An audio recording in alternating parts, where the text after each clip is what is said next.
அடுத்தப்புறமா என்னன்னு பார்க்கலாம். இப்போ பார்த்தீங்கன்னா, குட்டி அம்மு வந்து காவேரிய பார்க்கணும் அப்படின்னு சொல்லிட்டு, நம்ம விஜயும், குட்டி அம்முவும் பார்த்தீங்கன்னா, காவேரி வீட்டுக்கு வந்துட்டுருக்காங்க. அந்த டைம் பார்த்தீங்கன்னா, நம்ம காவேரிக்கு நம்ம சாரதா அம்மா ஃபோன்ல மாப்பிள்ளை வீட்ல வேணான்னு சொல்றாங்க இல்லையா? என்ன ரீசன் சொன்னேன் அப்படின்னு சொல்லி கேட்கும்போது பார்த்தீங்கன்னா, விஜய் மாப்பிள்ளை வந்து பொண்ணு பார்க்க வராங்க. அதனால தான் நான் இப்படி சொல்லிட்டேன் அப்படின்ற மாரி சொன்னோன, நம்ம காவேரிக்கு ரொம்பவே ஷாக்கிங்கா இருக்கு.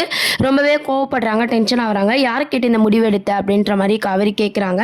நல்ல இடம், நம்மளுக்கு தெரிஞ்ச தம்பி தானே. நீ உன் லைஃப் நல்லாயிருக்கும். அது மட்டும் இல்லாமல் அந்த குழந்தை வந்து அம்மா இல்லாமல் கஷ்டப்படுதில்ல. ஸோ அதனால் நீயே கல்யாணம் பண்ணிக்கோ காவேரி அப்படின்ற மாதிரி பேசுகிறாங்க. அம்மா அவர் ஏற்கனவே கல்யாணம் ஆனவர். அது மட்டும் இல்லாமல் அவர் ஒய்ஃப் வேறு உயிரோட தான் இருக்காங்க. உங்களுக்குலாம் இது தெரியுமா தெரியாதான்னு எனக்கு தெரியல. புரிஞ்சுதான் பேசுகிறீங்களான்னு சொல்லி காவேரி வந்து ரொம்ப கோவமாக பேசிகிட்டு இருக்காங்க. அந்த டைம் கரெக்டாக நம்ம விஜயும் குட்டி பாப்பாவும் வந்து பார்த்திங்கன்னா அம்முக்குட்டியும் என்ட்ரி கொடுக்குறாங்க. அம்முவை பார்த்ததும் பார்த்திங்கன்னா காவேரி வந்து ஓடி போய் வந்து பிடிச்சிக்கிட்டு இப்போ உடம்பு பரவாயில்லையாடா அப்படின்ற மாதிரி கேட்குறாங்க. அம்முவும் பார்த்திங்கன்னா மிஸ் நல்லா இருக்கீங்களா, இன்றைக்கி பார்க்காம எனக்கு ரொம்பவே ஒரு மாதிரி ஃபீலிங்காக இருந்துச்சு அப்படின்ற மாதிரி அம்முக்குட்டியும் பார்த்திங்கன்னா காவேரி எவ்வளோ மிஸ் பண்ணாங்க அப்படின்ற மாதிரி சொல்கிறாங்க. அதுக்கப்புறம் பார்த்திங்கன்னா காவேரி ஒரு பக்கம் நம்ம விஜயை பார்த்து முறைச்சிக்கிட்டே இருக்காங்க. விஜய்க்கு வந்து என்ன நடக்குதுன்னு தெரியாது, இவங்க ஏன் முறைக்கிறாங்கன்னு தெரியாது. இருந்தாலும் காவேரியோட கோவம் பார்த்திங்கன்னா விஜய் மேலே திரும்புது. அதாவது ஒய்ஃப் உயிரோடு இருக்கும்போதே இவருக்கு இன்னொரு பொண்ணு கேட்குதா அப்படின்ற மாதிரி காவேரி வந்து தப்பாக புரிஞ்சுக்கிறாங்க.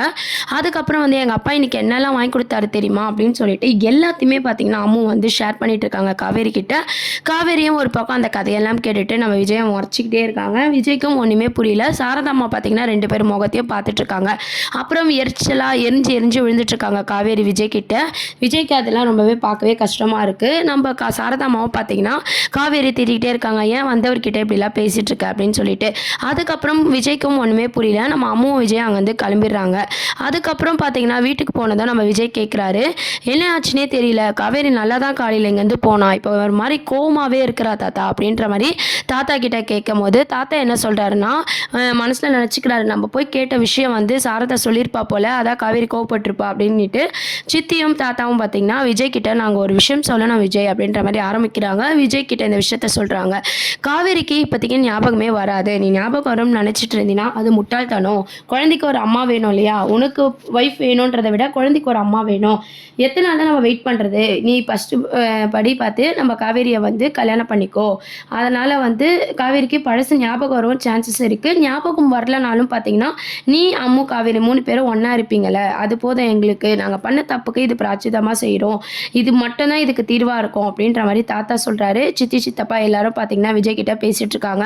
அதுக்கு விஜய் என்ன சொல்கிறாருன்னா, இல்லை இது காவேரி கண்டிப்பாக ஒத்துக்க மாட்டா, இது தப்பாக தான் போய் முடியும், அதனால தான் அவள் என் மேலே கோவப்பட்டிருக்கா போல், இது எப்படி அவள் ஒத்துப்பா நீங்கள் நினைக்கிறீங்க, என் ஒய்ஃப் வேறு உயிரோடு இருக்காதா அவள் நினச்சிட்டு இருக்கா அப்படின்ற மாதிரி விஜய் சொல்கிறாங்க. எல்லாத்தையுமே நாங்கள் பார்த்துக்குறோம் விஜய், நீ இதை பற்றி எதுவுமே யோசிக்காத அப்படின்ற மாதிரி சித்தி சொல்லிட்டு இருக்காங்க. உடனே விஜய் என்ன சொல்கிறான்னா, என்னமோ சித்தி எனக்கு இதெல்லாம் தெரியப்படலை, காவேரி வந்து ஒத்துக்க மாட்டா, உங்கள் எல்லாரை விட கிட்டே பார்த்தீங்கன்னா காவேரி நடந்துக்கிறத விட என்கிட்ட அவள் எப்படி நடந்துக்கிறான்ட்டு எனக்கு தான் தெரியும் அப்படின்ற மாதிரி விஜய் வந்து சொல்கிறாரு. கண்டிப்பாக காவேரி வந்து இதுக்கு ஒத்துக்க மாட்டா அப்படின்னு சொல்லிட்டு, காவேரி கோவத்துக்கு இதுதான் காரணம், இப்போ எப்படி சமாதானப்படுத்துறதுன்னு சொல்லி விஜய் வந்து யோசிச்சுட்டு இருக்காங்க. அதுக்கப்புறமும் இன்னொரு சைட் பார்த்தீங்கன்னா இவரை நம்ம நல்ல ஒரு நினச்சோம், இவர் இப்படிலாம் பண்ணிட்டாருன்னு சொல்லி காவேரி ரொம்பவே கோவப்படுறாங்க. அதுக்கப்புறம் அவங்க அக்காவுக்கு கால் பண்ணுறாங்க, கங்காவுக்கு யமுனாவுக்கு கால் பண்ணி பேசுகிறாங்க. இந்த மாதிரி அம்மா பண்ணுறது எதுவுமே சரியில்லை அப்படின்ற மாதிரி பேசிகிட்டு இருக்காங்க. அம்மா என்ன பண்ணாங்க அப்படின்னு சொல்லி கேட்கும்போது, என் ஸ்டூடெண்ட்டோட அப்பாவை நீங்கள் சொன்னீங்க இல்லையா, அவங்கள வந்து கல்யாணம் பண்ணிக்க சொல்லி அம்மா வந்து என்கிட்ட கொடுக்குறாங்க அப்படின்ற மாதிரி சொல்லும்போது, கங்கா என்ன சொல்கிறாங்கன்னா, அவர் தான் பார்க்க நல்லா இருக்கார்ல, கல்யாணம் பண்ண என்ன தப்பு, அந்த குழந்தையும் உனக்கு பிடிச்சிருக்குல்ல அப்படின்ற மாதிரி கங்கா யமுனாவை வந்து காவேரி ஒத்துக்க வைக்கிறாங்க. அதுக்கு காவேரி என்ன சொல்கிறாங்கன்னா, அதெல்லாம் சரிதான், ஆனால் அவர் பொண்டாட்டி உயிரோட தான் இருக்காங்க, இதெல்லாம் தப்பு இல்லையா அப்படின்ற மாதிரி காவேரி கேட்குறாங்க. அது மட்டும் இல்லாமல் அவர் எப்படி என் ஒய்ஃபை வச்சுக்கிட்டு என்ன கல்யாணம் பண்ணிக்க ஒத்துக்குனாருன்னு எனக்கு தெரியல, அவர் கேரக்டரே தப்பாக இருக்குது அப்படின்ற மாதிரி நம்ம விஜயை பற்றி தப்பாக புரிஞ்சுக்கிட்டு காவேரி வந்து பேசிகிட்டு இருக்காங்க. உடனே கங்கா என்ன சொல்கிறாங்கன்னா, நீ எல்லாத்தையும் தப்பாக எடுத்துக்காத காவேரி, யோசித்து முடிவெடு, அவர் நல்லவர் தான், அவங்க ஒய்ஃப் வந்து கூப்பிட்டு வராமல் கூட இருந்திருக்கலாம், அந்த குழந்தைய பற்றி யோசிக்காமல் அவங்க போயிட்டாங்களே, அவங்கள விட்டுட்டு நீ ஃபஸ்ட்லேருந்து கல்யாணம் பண்ணி நீ விஜய் கூட வாழ்கிற வாழ்க்கையை பாரு அப்படின்ற மாதிரி கங்கா யமுனா எல்லாருமே பார்த்தீங்கன்னா விஜய் பக்கம் பேசிகிட்டு இருக்காங்க. இதை கேட்ட காவேரி இன்னும் ரொம்பவே கோவப்படுறாங்க. ஏன் யாருமே என்னை புரிஞ்சிக்க மாட்டீங்க, நான் எல்லாருக்கும் பாரமாக இருக்கேன், நான் கல்யாணம் பண்ணி என்னை துரத்தணும்னு நினைக்கிறீங்களான்னு சொல்லிட்டு ரொம்பவே கோவப்படுறாங்க. மறுநாள் ஸ்கூலுக்கு பார்த்தீங்கன்னா லஞ்ச் பாக்ஸில் சாரதாம்மா ரெடி பண்ணி வைக்கும் இருக்கும்போது காவேரி வந்து கோவமாக போயிடுறாங்க. இது பார்த்து சாரதா வந்து ரொம்பவே கஷ்டப்படுறாங்க. அதுக்கப்புறம் பார்த்தீங்கன்னா தாத்தா சித்தி எல்லாருமே வந்து சாரதா அம்மா கால் பண்ணி அங்கே என்ன ஆச்சு, விஜய்கிட்டையும் காவேரி கோவமாக பேசியிருக்கா அப்படின்ற மாதிரி விசாரிக்கிறாங்க. இல்லை அவள் கல்யாணத்துக்கு ஒத்துக்க மாட்றா, நாங்கள் எவ்வளோ சொன்னாலும் ஒத்துக்க மாட்றா, என்ன பண்ணுறதுனே தெரியலன்னு சொல்லி சாரதா அம்மா சொல்கிறாங்க. நாங்கள் வேணால் காவேரி கிட்ட பேசி பார்க்குறோம் அப்படின்னு சொல்லிட்டு சித்தியும் தாத்தாவும் பார்த்தீங்கன்னா ஸ்கூல்லேருந்து காவேரி வரும்போது வெயிட் பண்ணி காவேரி கிட்ட பேசி பார்க்கலாம் அப்படின்ற மாதிரி நினைக்கிறாங்க. இந்த மாதிரி குழந்தைக்கு வந்து அம்மா எவ்வளோ முக்கியம், உன் மேலே குழந்தை ரொம்ப பாசமாக இருக்குது, விஜய்க்காக இல்லைனாலும் நீ அந்த அம்முக்காக வந்து கல்யாணத்துக்கு ஒத்துக்கணுமா அப்படின்ற மாதிரி தாத்தாவும் சித்தியும் பேச போகிறாங்க. அப்புறமும் பார்த்தீங்கன்னா நம்ம காவேரி வந்து கோவம் தான் பட போகிறாங்க. ஆனால் அவங்க கிட்ட அதை காமிச்சிக்காம நம்ம விஜய் மேலே அந்த கோவத்தை காட்ட போகிறாங்க.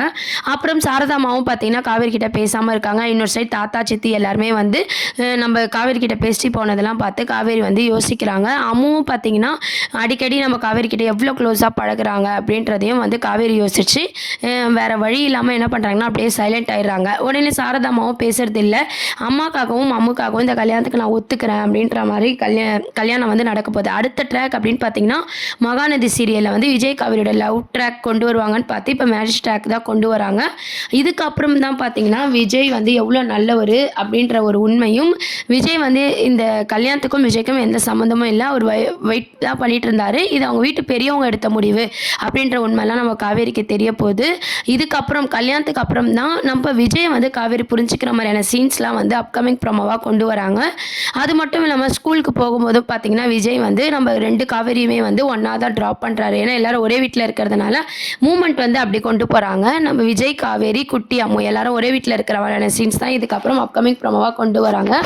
ஸ்கூலுக்கு வந்து அவங்களாம் ஒன்றா போகிறாங்க. அம்மு கிட்ட நம்ம காவேரி ரொம்ப க்ளோஸாக பழகுறாங்க. அம்முவும் பார்த்தீங்கன்னா அம்மான்னு தெரியாமே ரொம்ப க்ளோஸாக பழகிட்டு இருக்காங்க. இதெல்லாம் பார்த்து ஃபேமிலி மெம்பர்ஸ் ரொம்பவே சந்தோஷப்படுறாங்க. இருந்தாலும் விஜய் மேலே கோவமாகவே காவேரி நடந்துக்கிறாங்க. எப்படின்னா காவேரி மனசை மாற்றணும், விஜய் மேலே எந்த தப்புமே இல்லைன்னு சொல்லிட்டு இப்போ எல்லாருமே யோசிக்க ஆரம்பிக்கிறாங்க. விஜய் எவ்வளோ ட்ரை பண்ணாலும் பார்த்தீங்கன்னா காவேரி வந்து தப்பாக தான் புரிஞ்சுக்கிறாரு. இப்போ பார்த்தீங்கன்னா பசுபதியை வந்து கேரக்டரில் கொண்டு வரல, ராகவ க்ளோஸ் பண்ணிட்டாங்க. நிவின் நம்ம கேரக்டராகவே வந்து எப்படி சொல்கிறதுனா கான்ஃபரன்ஸ் கால் மட்டும் பேசுகிறாரே தவிர அவர் எபிசோட்ஸில் வந்து காட்ட மாட்டாங்க. குமரன் கேரக்டர் ரீஎன்ட்ரியாக வருவாரா இல்லை வரமாட்டாரா அப்படின்றதும் வெயிட் பண்ணி பார்க்க வேண்டியது இருக்குது. கதையே இல்லாத மாதிரி நம்ம விஜய் காவேரி இவங்க 2 பேரையும் வச்சு தான் இப்போ வந்து கதை வந்து மூவ் ஆகிட்டு இருக்கு.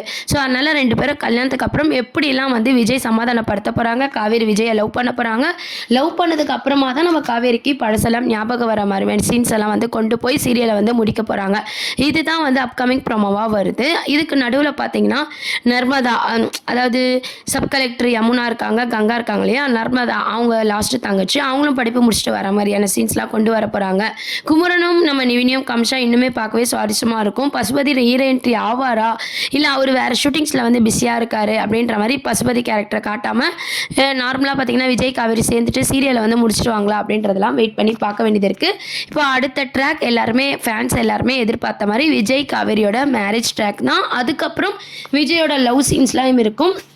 காவேரியும் பார்த்தீங்கன்னா விஜய் எப்படி லவ் பண்ண போகிறாங்க, 2 பேரோட லவ் சீனும் பார்த்தீங்கன்னா ஆஃப்டர் மேரேஜுக்கு அப்புறம் கொண்டு வந்து நம்ம சீரியலில் முடிக்கிற மாதிரி காட்ட போகிறாங்க.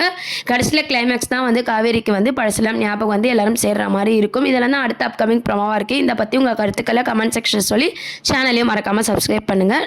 தேங்க்ஸ் ஃபார் வாட்சிங்.